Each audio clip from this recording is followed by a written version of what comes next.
À la manifestation du 1er mai, on a assisté à l'agression de la CGT par plusieurs dizaines d'individus et le service d'ordre de la CGT a répliqué comme il se devait. Alors il est difficile de savoir qui est exactement responsable de ces agressions, mais les principales personnes qui ont glorifié ces actes sont clairement des activistes d'ultra-gauche qui ont l'habitude de pourrir les manifs de la CGT depuis des années. Ce qui est certain, c'est qu'au-delà des éventuels torts du service d'ordre de la CGT pendant la manifestation, il y a des tensions très fortes qui existent entre d'un côté la gauche communiste et syndicale qui est aux côtés des travailleurs, et les mouvements gauchistes de type Antifa ou Black Blocs. On pourrait penser que ce phénomène est nouveau et qu'il serait dû à une division récente de la gauche, une divergence idéologique ou, comme la plupart s'y accordent, une simple question de stratégie. Sauf que le phénomène n'est pas nouveau et que le problème est plus profond que ça. Déjà lors des manifestations lors de la loi travail en 2016, on pouvait déjà constater des heurts entre le service d'ordre de la CGT et les gauchistes. On n'oublie pas mai 2016. Ensuite, côté idéologique, il n'y a pas grand chose à en tirer. Ces groupes gauchistes ne sont pas des organisations structurées, ce sont au mieux des collectifs éphémères ou des autonomes qui se regroupent lors des manifs. Il n'y a donc la plupart du temps pas de structure très aboutie ni d'idéologie cohérente, on peut seulement en tirer grossièrement les points suivants. Ils se revendiquent de l'anticapitalisme, l'antifascisme... et de l'inclusivité. Il y a une femme dedans, il y a une... Puis la haine des flics aussi, je pense. La stratégie des gauchistes, c'est de faire des actions violentes et de la casse pour faire parler et faire peur au gouvernement.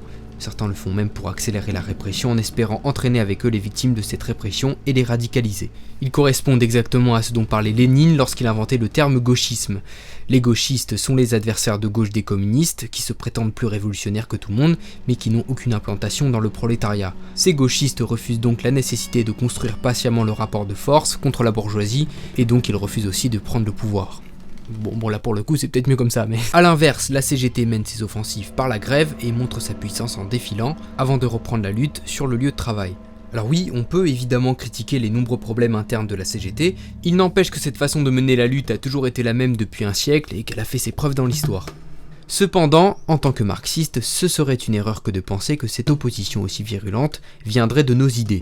Les marxistes vont étudier les conditions matérielles qui vont conduire à ces agissements et pouvoir dégager des solutions. Alors pour commencer, le profil du militant à la CGT. La CGT est majoritairement présente dans les secteurs industriels, elle l'est moins dans l'agriculture et elle n'est que très peu présente dans l'encadrement. Donc voilà, le membre de la CGT est un prolétaire type en France. Les gauchistes n'étant pas forcément affiliés à une organisation, nous devons d'abord nous pencher sur la formation de leur groupe pour déterminer leurs origines sociales. Pour se former, la base de ces groupes se constitue souvent au sein des facs, générant des groupes composés de plusieurs types de personnes. D'abord des étudiants bien éduqués, qui endossent souvent le rôle d'initiateurs, suivis par des marginaux déclassés et parfois même des racailles. Il n'est d'ailleurs pas rare de voir des cortèges partir des facs. Les étudiants à l'intérieur de ces groupuscules sont souvent en études de sciences sociales, d'art ou de lettres, qui ne renvoient pas vers les métiers types des classes laborieuses françaises. Des individus sont jugés au tribunal de grande instance de Paris. Ce jour-là, dans le box des prévenus, quasiment aucun n'a de casier judiciaire. Parmi eux, une fille de directeur financier ou encore un homme de 29 ans payé 4 200 € par mois. Alors oui, évidemment, il y a des travailleurs précarisés dans ces groupes, mais le plus souvent, ils en constituent une infime minorité. Alors, qu'est-ce qu'implique le fait que les étudiants s'organisent au sein des facs? Alors, contrairement aux prolétaires, les étudiants qui ne travaillent pas ne luttent pas sur leur lieu de travail, du coup, le premier lieu de la lutte des syndicats. Il y a donc principalement deux facteurs qui vont déterminer leur engagement politique, la classe sociale et l'hégémonie culturelle.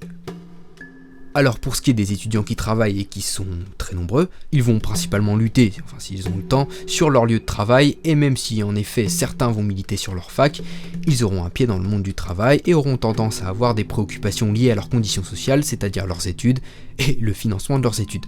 Tandis que les fils de bourgeois et de hauts cadres qui ne travaillent pas, et qui sont souvent à l'initiative de ces groupes gauchistes, n'auront que des préoccupations liées à leurs études et à leurs conditions sociales.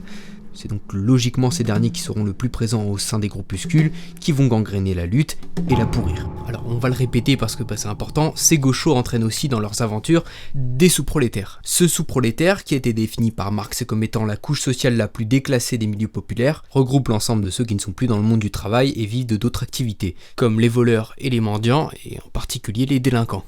Cette couche sociale n'est pas révolutionnaire car déconnectée du monde du travail, et elle est à cause de sa grande précarité potentiellement réactionnaire car la grande bourgeoisie recrute souvent dans ses rangs pour briser les grèves, pourrir les manifestations syndicales et alimenter le monde du crime organisé. Et c'est avec ce sous-prolétariat que les groupuscules gauchistes comme les Antifa ou autres gauchistes s'allient. Et parfois aussi des personnes précarisées de bonne foi, qui peuvent être séduites à un moment par ce discours, influencées par l'hégémonie culturelle de la bourgeoisie, qui va valoriser sans arrêt la marginalité au détriment d'une discipline collective. Donc le gauchiste de la fac n'a d'autre moyen immédiat pour lutter que de se greffer aux manifestations organisées par la CGT ou les Gilets jaunes. Par eux-mêmes, ils ne sont pas capables d'organiser des manifestations massives de la classe laborieuse. Le gauchiste qui n'est pas exposé au travail ne comprend pas que la CGT lutte contre le patronat sur ses lieux de travail. Le gauchiste ne voit que la manifestation, et s'il ne voit que la manifestation, il pense que le principal combat se passe dans la rue. Dans le cortège du lycée, c'est genre hyper calme, et je trouve ça chiant en fait, ils sont là en rang avec leur drapeau, et donc du coup je me dis bon, on va essayer de trouver des gens qui gueulent un peu plus quand même. Enfin, on n'est pas là pour défiler, on est là pour manifester. La manifestation n'étant qu'une arme parmi d'autres de la CGT, le gauchiste ne verra donc en la CGT qu'une organisation bonne à marcher en circuit fermé et qui ne lutte pas. La CGT n'a rien à gagner à tolérer les méthodes de ces gauchistes et des Black Blocs. Et pire que ça, tolérer ces actions met en danger les membres de la CGT. Par exemple, lors de ce 1er mai à Lyon, non seulement la CGT Uber Deliveroo Lyon a elle aussi été agressée, mais en plus de ça des camarades étaient en situation irrégulière, ce qui les a mis encore plus en danger. Les gauchistes, en attaquant la police si près du cortège de la CGT, exposaient donc ses camarades à une interpellation, et pour eux les conséquences en seraient terribles. Comme l'indiquait le philosophe marxiste Michel Clouscar, le comportement de ces groupes d'ultra-gauche libéraux libertaires a beaucoup de similitudes avec le comportement des fascistes dans leur refus de l'action syndicale et leur refus de l'organisation politique marxiste. D'ailleurs, ce genre de groupuscules antisyndicaux se sont multipliés après mai 68, et cela coïncide avec le début de l'affaiblissement du mouvement ouvrier et du Parti communiste français. Et naturellement, ils servent le capital, déjà en dégoûtant les gens des manifestations, et puis en donnant un excellent prétexte au pouvoir pour accentuer la répression contre le mouvement populaire. Ces actions gauchistes ont toujours servi de prétexte au capitalisme pour durcir la répression, voire même interdire les manifestations.